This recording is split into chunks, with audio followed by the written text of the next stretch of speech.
नमस्कार साथियों, आप सबका स्वागत है आपके अपने channel study by Ravi sir में। हमारी पूरी टीम की ओर से आप सभी को शारदीय नवरात्रि की हार्दिक शुभकामनाएं। मैं सुबोध राजपूत आज आपके सामने लेकर आया हूं अपने कंप्यूटर की दूसरी क्लास। जैसा कि आपको पता है कि कल आपको बताया भी गया था, एपीएस की जो वैकेंसी अभी आई हुई है उसका सिलेबस भी आपको कल बताया गया था और कुछ डेमो क्लास भी आपको बताई गई थी। उसी को आगे कंटिन्यू करते हैं, चलते हैं अपनी क्लास की ओर। कल आपको ये चीज़ें आपको बताई गई थी कि कैसे कैसे इसका सिलेबस रहने वाला है, कितने क्वेश्चंस उसमें से आते हैं और कैसे कैसे आपको सिलेबस पढ़ाया जाएगा। अब आगे उसी में ही कंटिन्यू करते हैं कि जो हमने पहले पढ़ाया गया था उसी को एक बार रिपीट कर लेते हैं। उसके बाद अगली क्लास आपकी जो आज वाली क्लास है फिर इसको करते हैं। देखिए, कंप्यूटर एक ऐसा सब्जेक्ट है, इसको आप रट के याद नहीं कर सकते हैं। ये कैसा है, इसको सिर्फ आप समझना पड़ेगा, ठीक है। किसी की अगर ये ऐसी भी हो कि सर आप पीपीटी पे पढ़ा रहे हैं कि इसको कोई दिक्कत हो रही हो, लिख के नहीं पढ़ा रहे, क्योंकि कंप्यूटर एक ऐसा सब्जेक्ट है, इसमें क्या होता है आपको बहुत डीपली लेके जाना होता है। अगर मैं इसको लिखने में लिखूं तो बहुत टाइम लग जाएगा इसको, इसलिए मैं आपके लिए कि लिखा हुआ कंटेंट आपके पास ये लेकर आता हूँ। और ये हमारी आप तक ये जो भी आपको पढ़ाया जा रहा है सारा कुछ, ये कंटेंट आपको ये एग्जाम रिलेटेड है और आपको ओरिएंटेड भी है। आपको जो आपको पढ़ाया जाएगा एज इट इज आपको इसमें क्वेश्चंस आपको देखने के लिए मिलेंगे। क्लास करते हैं स्टार्ट। कल आपको समझाया गया था कि कंप्यूटर होता क्या है, कहाँ से लिया गया है, कौन सी भाषा से लिया गया है। एक छोटा सा इसका पार्ट कल वाला लेते हैं कि कंप्यूटर क्या है। कि कंप्यूटर एक ग्रीक लैंग्वेज का वर्ड है कंप्यूट, उससे लिया गया है कंप्यूटर, ठीक। इसका मतलब क्या होता है, तो इसका अर्थ होता है टू कैलकुलेट। टू कैलकुलेट अर्थात गणना करना, इसलिए हम इसको क्या कहते हैं, इसलिए हम किसको कहते हैं, गणना यंत्र, ठीक। गणना यंत्र कैसे कि पहले क्या होता था, गणना करने के लिए कोई चीज हमारे पास नहीं हुआ करती थी तो हम उसको क्या करते थे, कैलकुलेट, यानी कि गणना करने के लिए कंप्यूटर का आविष्कार किया गया। अब कोई भी व्यक्ति या कोई मशीन जिसके द्वारा आपको गणना की जाती है उसको कहते हैं इन्यूमेटर। क्या कहते हैं उसको, इन्यूमेटर। आपके यूपीएससी में मेंस में, एग्जाम में आपके क्वेश्चंस देखने के लिए मिला था कि किसी मशीन के द्वारा अगर गणना की जाती है तो उस यंत्र को क्या कहते हैं, तो उसको कहते हैं इन्यूमेटर, ठीक है। नेक्स्ट आगे चलते हैं, उसी में अपना कंटिन्यू करते हैं। इसके बाद क्या हुआ कि आपको मैंने बताया था कि इसके फादर कौन है, आविष्कारक कौन है, पिता कौन है, तो वो है चार्ल्स बेबेज। अब चार्ल्स बेबेज, ठीक है, उन्होंने सबसे पहले क्या किया था, उन्होंने सबसे पहले एक जो निर्माण किया था वो था डिफरेंस इंजन, यानी कि इसका आविष्कार उन्होंने किया था डिफरेंस इंजन का।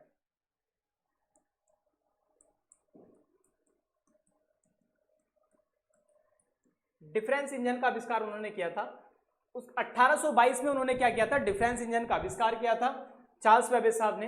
अब उनका ये क्वेश्चंस आपको मैंने कल भी बताया था, क्वेश्चंस आते रहते हैं कि आपका पहला वाला जो क्वेश्चंस है वो यहाँ से ही आता है कि चार्ल्स बेबेज कहाँ के रहने वाले थे। तो चार्ल्स बेबेज रहने वाले थे इंग्लैंड के, और उनका बर्थ और डेथ भी अब जो है अब डीपली आ रहा है पेपरों में, तो वो भी हम समझ लेते हैं। उनका जो बर्थ हुआ था वो हुआ था 1791 में और डेथ हुई थी इनकी 1871 में। इन्होंने क्या बनाया था, डिफरेंस इंजन बनाया था सबसे शुरू में 1822 में, जो कि भाप से चलता था। किससे चलता था, भाप से चलता था। और क्या काम था उसका, तो वो पॉइंट के बाद की जो आपके पॉइंट होते हैं, पॉइंट के बाद की जो 20 वैल्यू होती है उनको कैलकुलेट करने का काम कौन करता था, वो डिफरेंस इंजन करता था।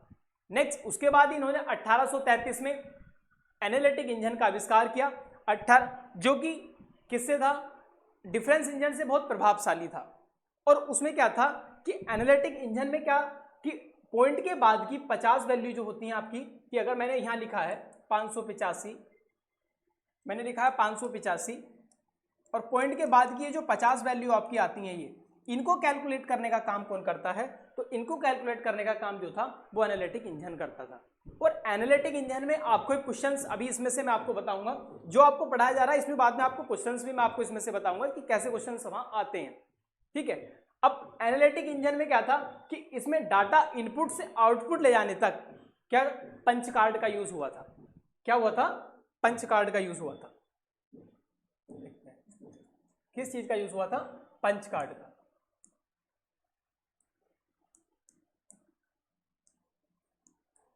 Punch card. अब पंच कार्ड क्या होता है, तो पंच कार्ड जो होता है आपका, जब आपके जनरेशन या मैं आपको पीडी पढ़ाऊंगा उसमें आपको देखने के मिलेगा कि पंच कार्ड क्या होता है, ठीक। देन उसके बाद इन्होंने जब इसको एनालिटिक इंजन को बनाया तो पैसे की उस टाइम पे इन पे क्या हो गई, कमी आने लगी। अब आप खुद सोच सकते हैं कि जिसने आज कंप्यूटर जो आप सबको अब रोजगार दे रहा है, उस समय में जिसने कंप्यूटर बनाया था उस पर भी जो है पैसे की कमी हो गई थी। तो 1833 से आप देख सकते हैं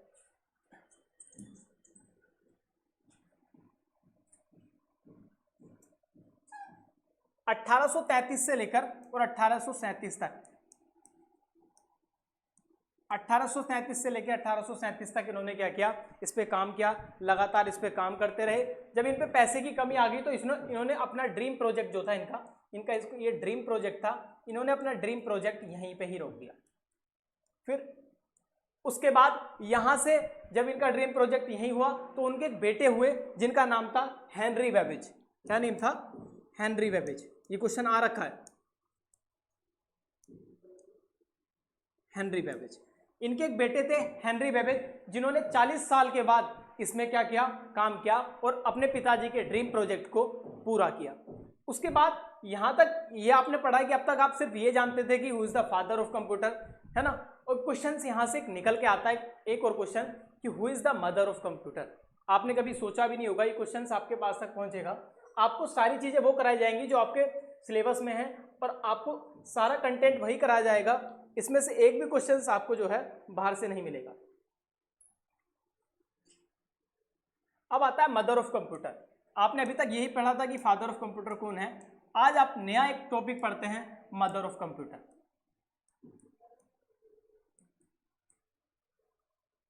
मदर ऑफ कंप्यूटर, ठीक।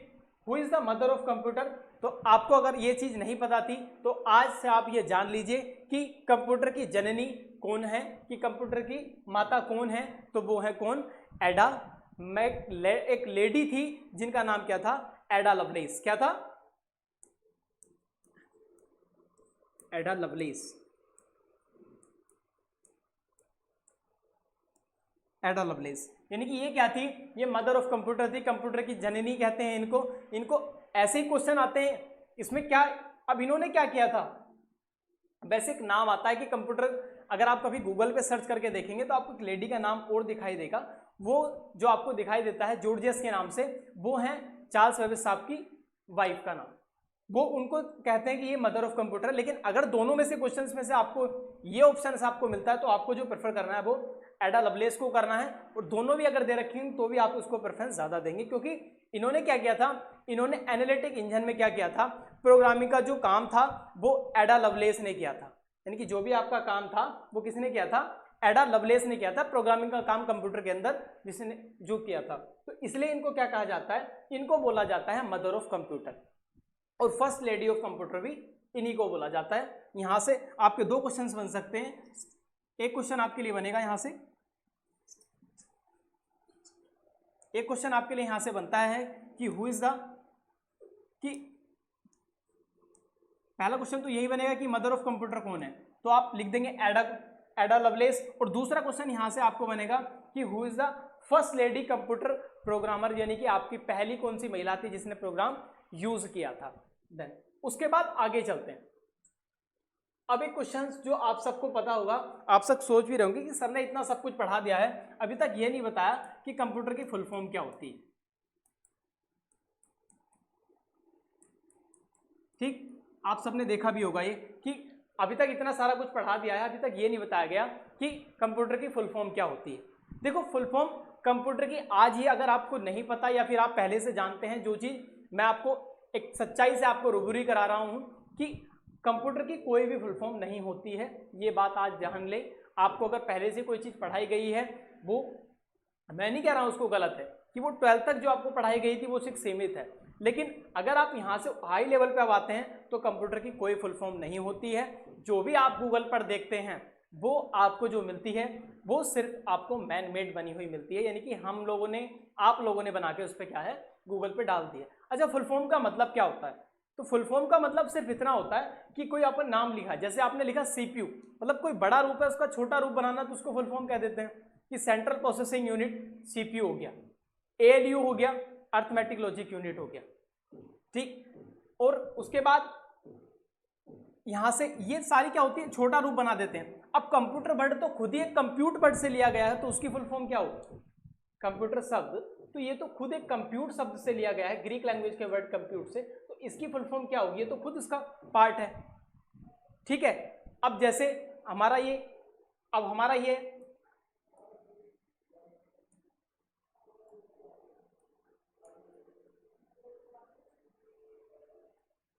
सीपीयू लिखा, इसकी होगी सेंट्रल प्रोसेसिंग यूनिट, एएलयू लिखा, अर्थमेटिक लॉजिक यूनिट, सीयू लिखा, कंट्रोल यूनिट हो गया। तो ऐसे ही ये ज्यादा सारी फुल फॉर्म होती हैं, ये आपकी हो जाती हैं। तो इसका कोई फुल फॉर्म नहीं होती है कंप्यूटर की, आप जान ले। इवन आपका ट्रिपल-सी का जो एग्जाम है, इतना बड़ा एग्जाम है वो, इवन आप भी देखते हुए आ रहे हैं और मैं भी लगभग 10 सालों से उसको देखता हुआ आ रहा हूँ। आज तक उसमें कभी ये पूछा नहीं गया कि कंप्यूटर टी स्टैंड फॉर, कि कंप्यूटर में टी क्या होता है, या फिर कंप्यूटर में एम क्या होता है और कंप्यूटर में आर क्या होता है। तो ये क्वेश्चंस आपको एज इट इज हिट करते हैं। यहाँ से आपकी कोई क्वेश्चन नहीं मिलेगा आपको कि कंप्यूटर की कोई फुल फॉर्म नहीं होती। अगर आपसे कोई पूछता है वो सिर्फ एक मैन मेड बनाई हुई। ठीक है, ध्यान रखेंगे आगे इसको। जैसे सब अपना अपना रूप बना लेते हैं, जैसे हमारा है स्टडी बाय रवि सर, तो हमने इसका नाम रख दिया S/R। ठीक है, अब नेक्स्ट यहां से स्टार्ट करते हैं अगला क्वेश्चन। अच्छा, किस किस को पता है कि कंप्यूटर साक्षरता दिवस कब मनाया जाता है? एक क्वेश्चन ये आपका आया था, क्योंकि ऐसा होता है क्वेश्चन, जैसे 10 क्वेश्चन आने हैं तो आपको 4 क्वेश्चन होंगे इजी, 4 मॉडरेट होंगे, उसके बाद 2 क्वेश्चन आपको जो आते हैं वो हार्ड आते हैं। सभी तरह के क्वेश्चंस आपको कराए जाएंगे, ऐसा ना सोचे कि सर इजी क्वेश्चन चल रहे हैं, अभी बहुत डीपली इसमें जाने वाले हैं, सिर्फ अभी जो है फर्स्ट पार्ट चल रहे हैं हमारे। ठीक है, तो अब किसी को अगर पता होता कमेंट बॉक्स में आप बताएंगे कि कंप्यूटर साक्षरता दिवस कब मनाया जाता है और क्यों मनाया जाता है और कैसे मनाया गया। तो मैं आपको बताता हूं कि कंप्यूटर साक्षरता दिवस जो है वो, उसको कहते हैं कंप्यूटर लिटरेसी डे।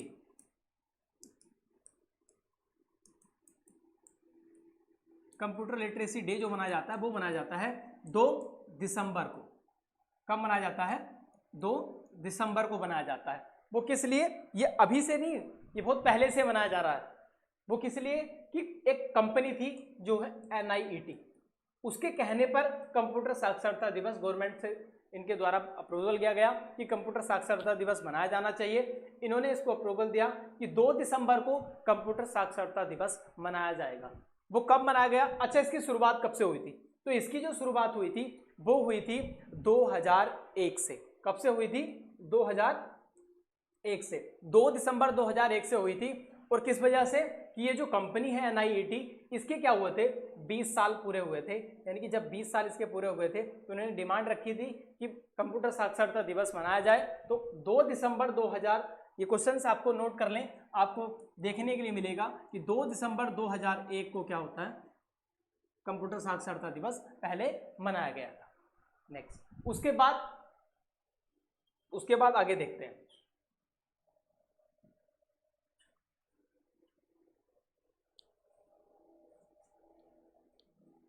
नेक्स्ट, अब क्या होता है? नेक्स्ट आता है, आपको मैंने कल भी बताया था कि कंप्यूटर जो काम करता है वो इस प्रोसेस पे काम करता है, इनपुट, प्रोसेसिंग और आउटपुट।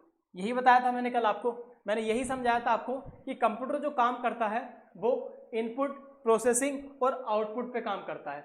इनपुट क्या होता है? इनपुट वो होता है जो आपके द्वारा कंप्यूटर को निर्देश दिए जाते हैं, यानी कि जो चीज आप कर रहे हैं, अगर आप AC चला रहे हैं, आपके द्वारा जो रिमोट है, अगर उसको बटन को आप प्रेस कर रहे हैं तो वो क्या कहलाता है? आपका क्या कहलाता है? इनपुट कहलाता है, यानी उसके द्वारा आपने निर्देश दिए। नेक्स्ट, उसके बाद क्या होता है? उसके बाद होता है प्रोसेसिंग, यानी कि प्रोसेसिंग होती है, देन उसके बाद आपको क्या मिल जाता है?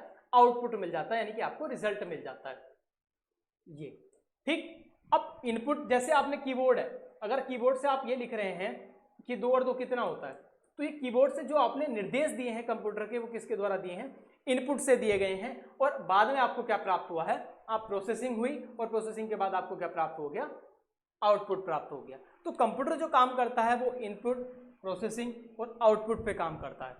ठीक, एक क्वेश्चन यहां से आपके लिए बन जाता है, वो पूछ लेता है यहां से कि कंप्यूटर किस प्रोसेस पे काम करता है, तो आप बताएंगे इनपुट, प्रोसेसिंग, आउटपुट और देन स्टोरेज। यहां से यानी कि आपसे वो प्रोसेस, वो यहाँ से ये भी पूछ लेता है कि किस क्रम में काम करता है। ऐसे अगर आपको ऐसे भी दे सकता है, इनपुट, प्रोसेसिंग, आउटपुट, यहाँ से इस तरीके से इसको चेंज करके भी दे सकता है, प्रोसेसिंग, आउटपुट, इनपुट, इस तरीके से आपको क्वेश्चंस देखने के लिए मिलेंगे।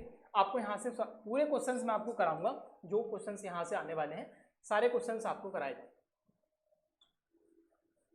उसके बाद अब यहाँ से नया पार्ट स्टार्ट होता है सीपीयू का, कि इनपुट आपने यहाँ से लिया, ये पार्ट आपका इनपुट हो गया जो आपने इनपुट दिया है, यानी कि निर्देश दिए। उसके बाद क्या होता है, नेक्स्ट होता है आपका प्रोसेसिंग, कि प्रोसेसिंग कैसे होता है। उसके बाद आता है आपका आउटपुट, कि आउटपुट आपको प्राप्त हो गया। अब ये चीज़ क्या होता है, ये तो आपने निर्देश दे दिए, यानी कि जो आपने निर्देश दिए हैं वो कहलाते हैं आपके इनपुट। अब प्रोसेसिंग किस में होती है, तो प्रोसेसिंग आपकी होती है सीपीयू के अंदर, और सीपीयू के 3 पार्ट होते हैं, कौन कौन से, एएलयू, सीयू और मेमोरी यूनिट। सीपीयू के 3 पार्ट होते हैं। जब आपको पूरा सीपीयू का आर्किटेक्चर ऑफ सीपीयू पढ़ाया जाएगा, उसमें आपको ये समझाया जाएगा कि क्या एएलयू क्या काम करता है, सीयू काम करता है, मेमोरी क्या क्या काम होता है, इन सब का काम आपको इसमें समझाया जाएगा। नेक्स्ट, उसके बाद यहाँ से क्वेश्चंस आपके लिए बनते हैं। सबसे ज़्यादा जो इंपॉर्टेंट क्वेश्चन यहाँ से ये बनता है, जैसे अभी आपको पढ़ाया गया है कि कंप्यूटर क्या है, एक इलेक्ट्रॉनिक डिवाइस है जो 2 प्रकार की गणनाएं करता है, एक तार्किक गणनाएं और कौन सी, लॉजिकल, यानी कि लॉजिकल कैलकुलेशन या अर्थमेटिक कैलकुलेशन। तो आपको क्वेश्चन इस तरीके से देखने के लिए मिलेगा। और यूपीएससी मेन में ये जो है आपका आ रखा है क्वेश्चन कि कंप्यूटर कितने प्रकार की गणनाएं करता है और कौन कौन सी गणनाएं करता है। तो पहला ऑप्शन उसमें आया था इस तरीके से कि पहला ऑप्शन था प्लस, माइनस, गुणा और भाग, और दूसरा था greater than, less than, equal to, not equal to, और तीसरा ऑप्शन था इसमें बोथ, और फोर्थ ऑप्शन था इसमें एनओटी। तो इसमें से कौन सा ऑप्शन आपका सही है, तो आपका ऑप्शन है बोथ, यानी कि दोनों 2 प्रकार की गणनाएं करता है, कौन कौन सी, तार्किक गणनाएं और अंकगणितीय गणनाएं। तो ये 2 प्रकार की गणनाएं करता है, कौन कौन सी गणनाएं, इस तरीके से करता है। ये क्वेश्चंस आपको सारे यहाँ से एज इट इज आपको हिट करने के लिए मिलेंगे, जैसे भी आप देखते रहें। उसके बाद नेक्स्ट आपका पार्ट स्टार्ट होता है आपका इनपुट डिवाइस। मैंने आपको बताया अब इनपुट डिवाइस कौन कौन सी होती हैं। तो इनपुट डिवाइस आपकी होती है mouse, keyboard, scanner, touch screen, जो आप देख सकते हैं इस तरीके से, यहाँ से ये लाइट पेन, ओसीआर, ओमैक, इनके द्वारा क्या होता है, आपको क्या होता है, आप इनके द्वारा निर्देश देते हैं कंप्यूटर को कि कैसे कैसे ये काम करते हैं। नेक्स्ट, उसके बाद आते हैं आउटपुट डिवाइस, कौन कौन सी होती हैं। आउटपुट डिवाइस आप इस तरीके से देख सकते हैं, ये कौन कौन सी होती है। और उसके बाद आता है एप्लीकेशन ऑफ कंप्यूटर, कि कंप्यूटर किस किस क्षेत्र में आप काम कर रहा है। तो आप देख सकते हैं कि पूरा संसार अब कंप्यूटर में ही लुप्त हो चुका है। ऐसी कोई सी जगह नहीं है जहां कंप्यूटर यूज ना हो रहा हो। उसके बाद अब कंप्यूटर इनपुट और आउटपुट की बात हमारे बीच में चल रही है। तो कंप्यूटर डाटा को क्या करता है, आपने इनपुट दिया, इनपुट क्या होते हैं, हमारे डाटा, यानी कि ये होते हैं हमारे कच्चे तथ्य। क्या कहलाते हैं ये होते हैं हमारे कच्चे तथ्य, और बाद में हमें जो मिलते हैं वो होते हैं आपके पक्के तथ्य। यानी कि इनपुट है ये, और इनपुट क्या होते हैं हमारे, ये होते हैं आपके कच्चे तथ्य। और उसके बाद क्या होता है, प्रोसेस, और देन आपको तब क्या मिलता है, आपके पक्के तथ्य। यानी कि अगर मैं आपसे क्वेश्चन पूछने लगूं कि अगर मैं आपसे अभी ये क्वेश्चन पूछूं पक्के तथ्य, अगर मैं आपसे अभी ये क्वेश्चन पूछने लगूं कि आपने कोई अगर फुल फॉर्म लिखी है, और फुल फॉर्म में आप ऐसा मोस्टली करते भी हैं, आपने देखा भी होगा कि गूगल में आप कोई चीज़ लिखते हैं और लिखने के बाद क्या होता है, उसको आप स्पेलिंग गलत लिख देते हैं, वो ऑटोमेटिक उसको सही कर देता है, क्योंकि आपने जब क्या दिया है, वो आपने उसको क्या दिया है, आपने उसको कच्चे तथ्य दिए। आपको नहीं पता कि क्या चीज़ क्या है, उसको जब आपको रिजल्ट मिलेगा तब वो क्या होंगे, आपके पक्के तथ्य होंगे। अब आपने यहाँ अगर कच्चे तथ्य की बात है हम आपसे करें, यहाँ हमने रख दिए मैंगो, एक एग्जाम्पल से आप समझते हैं इसको, यहाँ हमने मैंगो रख दिए, ठीक, और ये आपका क्या हो गई, ये आपकी हो गई भाई मिक्सी, यहाँ ठीक, ये मिक्सी हो गई आपकी, और ये मैंगो है। और उसके बाद आपको जो आउटपुट मिलेगा वो क्या मिलेगा, जूस, यानी कि आपको मिलेगा मैंगो से, ठीक। तो इस तरीके से क्या होता है कि हमारे पास ये क्या चीज़ थी, ये कच्चे तथ्य थे। अब ये क्या हुआ, ये हमारा यहाँ मिक्सी पे इसको हमने जब प्रोसेसिंग किया, और उसके बाद हमें क्या मिले, पक्के तथ्य, यानी कि हमें क्या मिल गए, उसके बाद पक्के तथ्य मिल गए, जो आपका रिजल्ट मिल चुका है। ऐसे ही आपने यहाँ क्या है, ये आपके पास हो गया, ये आपके के पास क्या हो गया, ये हो गया एक पिज्जे का बेस हो गया, पिज़्ज़ा, तो आप सबको बहुत अच्छा लगता होगा पिज़्ज़ा बेस, ये इस तरीके से हो गया।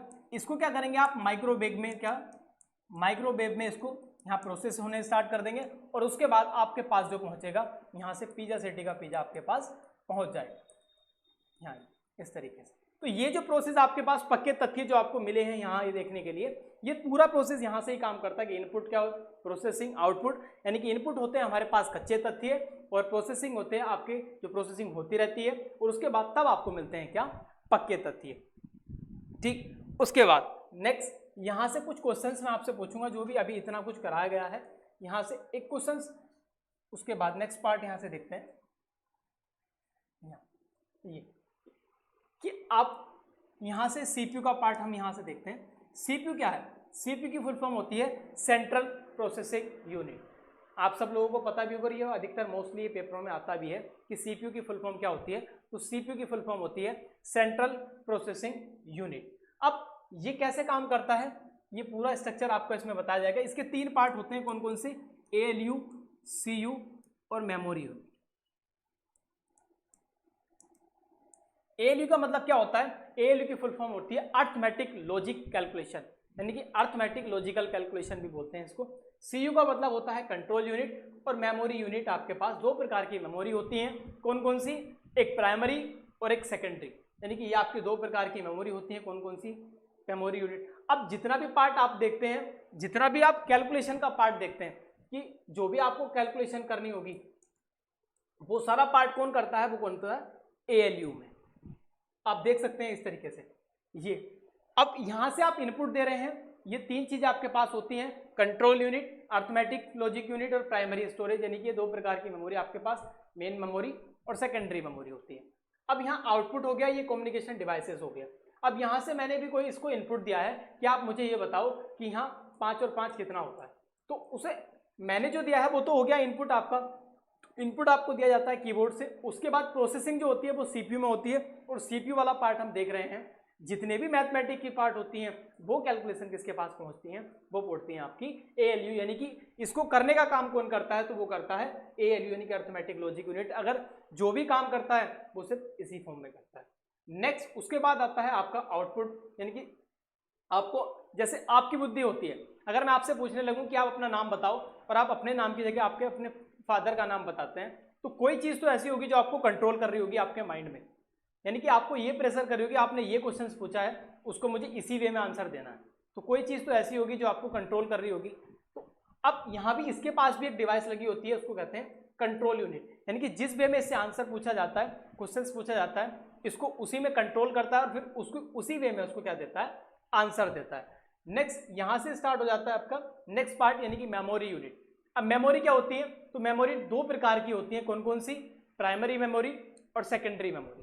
अब प्राइमरी के अंदर भी क्या क्या आता है तो देख लेते हैं। तो प्राइमरी में क्या होता है, प्राइमरी में 2 प्रकार की मेमोरी होती है आपके पास, प्राइमरी मेमोरी और दूसरी होती है आपके पास सेकेंडरी मेमोरी। अब प्राइमरी से आप समझ चुके होंगे, जैसे प्राइमरी के अंदर आता है रैम एंड रोम, यानी रैंडम एक्सेस मेमोरी और रीड ओनली मेमोरी, और सेकेंडरी के अंदर आती हैं आपकी यानी कि एक्सटर्नल चीज़ें जैसे, और यहाँ होती हैं इंटरनल। यानी कि आप अगर फ़ोन लेने जाते हैं, तो जब आप फ़ोन लेने जाते हैं तो उसमें क्या होता है, जब आप फ़ोन लेने जाते हैं तो उसमें क्या होता है, रैम रोम पहले से ही आपके लिए मिलती हैं कि 464, 6 128, 8 128, इस तरीके से आपको देखने के लिए मिलती हैं। तो उसमें क्या होता है, आपको ये चीज़ पहले से ही, यानी कि इंटरनल पार्ट होता है, उसके अंदर ही पार्ट होते हैं ये। और नेक्स्ट यही होता है आपका सेकेंडरी चीज़ें, मतलब एक्सटर्नल पार्ट होता है। एक्सटर्नल का मतलब कि वो चीज़ आप बाहर से लगा रहे हैं, उसको एक्सटर्नल बाहर से लगा, जैसे पेन ड्राइव हो गया, ठीक, चिप हो गया आपका, तो ये क्या चीज़ें होती हैं आपकी बाहर से लगाई जाती है। ठीक है, तो ऐसे ही हमारी क्लास कंटिन्यू रहने वाली है, बाकी आगे का पार्ट हम इसमें कल करेंगे। ठीक है, तो जितना भी आपको इसका रिवीजन भी आपको कराया जाएगा और आपको इसके नोट्स भी जल्दी ही प्रोवाइड करा दिए जाएंगे। ठीक, और जो भी अगर किसी को ये सारी चीज़ें लिखनी हो तो लिख भी सकता है। ठीक है, धन्यवाद।